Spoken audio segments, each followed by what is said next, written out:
ఇలాంటి యోగాసనాలు మనం ఈరోజు చూద్దాం. ముందుగా మనం చేసేది కొన్ని స్ట్రెచెస్ చేద్దాం.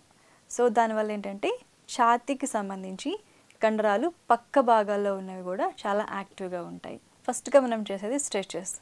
ఫస్ట్ కూర్చొని, ఇది కూర్చునైనా చేయొచ్చు, నుంచునైనా చేయొచ్చు. హ్యాండ్స్ ఇలాగే స్ట్రైట్గా స్ట్రెచ్ చేయాలి.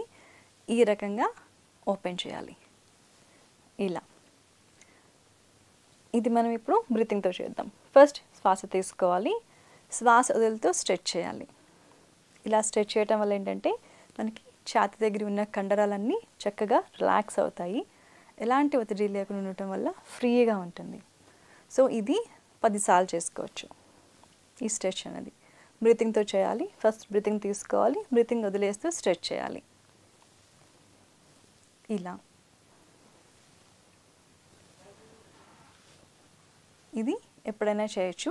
మనం నించునైనా కూర్చునైనా చేయొచ్చు. అలాగే పగలు, సాయంత్రం అలా ఎప్పుడైనా చేయొచ్చు. ఈ స్ట్రెచెస్ చేయటం వల్ల ఏంటంటే చాలా రిలాక్స్డ్గా ఉంటుంది.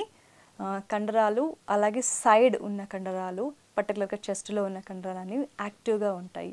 స్ట్రెస్ అనేది రిలీజ్ అయిపోతుంది. సో ఈ స్ట్రెచెస్ అనేవి 10 సార్లు చేసుకోవచ్చు. 10 సార్లు బ్రీతింగ్తో చేసుకోవాలి. ఫస్ట్ బ్రీతింగ్తో చేసుకున్న తర్వాత బాగానే ఉంటే మనం నిదానంగా కౌంట్ అనేది ఇంక్రీజ్ చేసుకోవచ్చు. తర్వాత మనం చేసేది భుజంగాసనం.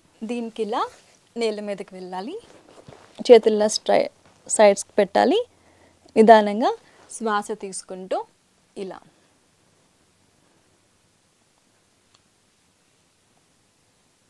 ఒక 3 శ్వాసల వరకు ఉండాలి. శ్వాస తీసుకోవటం, వదలటం ఒక 3 శ్వాసల వరకు ఉండాలి.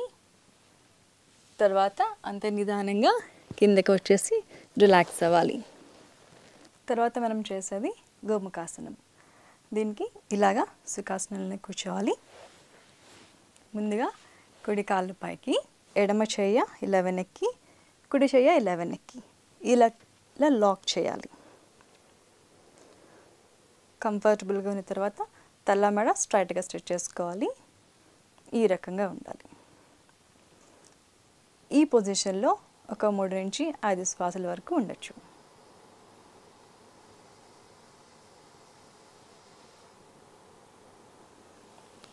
ఇప్పుడు ఇదే మనం ఇంకొక వైపు.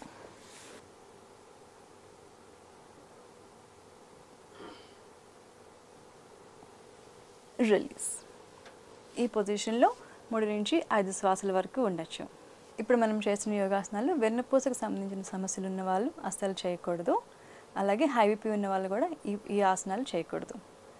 ఈ ఆసనాలు జాగ్రత్త